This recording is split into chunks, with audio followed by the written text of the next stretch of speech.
Hello everyone! So una-una kong ginawa, nagpakulo po ako ng init tubig para ibuhos sa mukha mo. Charot! Maagang maaga para po mambastos ng mga tao at mga viewers. Bali ngayon is kailangan ko pong ipagpag yung mga kinimfere. Actually talaga pagkita lang talaga sa views, sa video lang talaga. I-aakyat ko na yun siya para naman malanghap natin yung simoy ng hangin, and it's still dark because it's 4 AM pa lang dito sa Sweden. Charot. So ayan, inakyat ko na talaga yung blinds para naman makita natin yung view sa labas na puro nakahangar na mga towel. Grabe talaga sa babae. Open na rin natin yung window dito para langhap na langhap ang tae sa kapitbahay. Charot. And after that, pumunta na ako ng kusina para turn on yung light kasi i-arrange ko yung table, yung chairs. Then after that, punta na ako ng kusina para naman i-wipe yung mga Vazawa wall na mga dirty Valerie.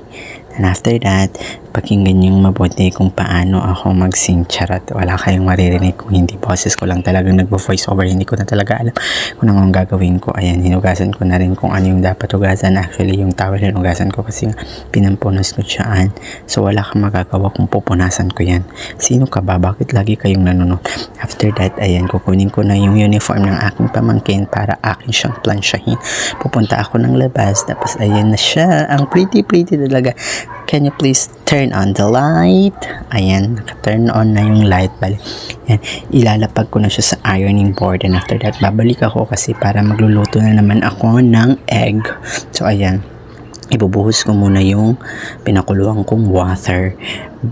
Madilaw-dilaw siya kasi meron siyang lava na wala kang faki. Yan ang pinakamasarap sa lahat. Kailangan natin mag-herbal for everything, for the good health, for the everything that no matter what happen, wala kang paki. So ayan, magpiprito ako ng egg. Bali, umpisahan na ang laban. Umpisahan ng mga talsika. Isda lang. Ayan, i-flip ko na siya. And after that, kukunin ko na siya kasi baka masusunog. Hindi makain. Grabe talaga sa baba. Second one. And after that, ayan, nasali pa talaga yung shell ng egg fall ng babae na ito. Bali, i-zoom natin siya kasi para makita nyo talaga kung gaano kasarap. Wala kayong ganyan na egg. Perfect ang pagkaluto.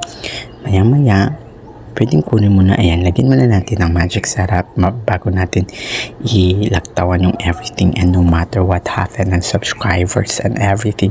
Charot talaga sa babae na to. Maya-maya, ayan, nag-iba na yung form niya kasi iba na yan. Hindi ko na pinakita. Tapos na siya, and ito na yung mga naluto ko.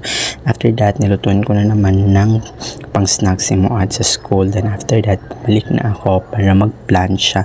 And yun, hindi ako nakapag-video ng paglabas ko. Diretso ako sa pag-plancha kasi nga nalawat ang babae na to.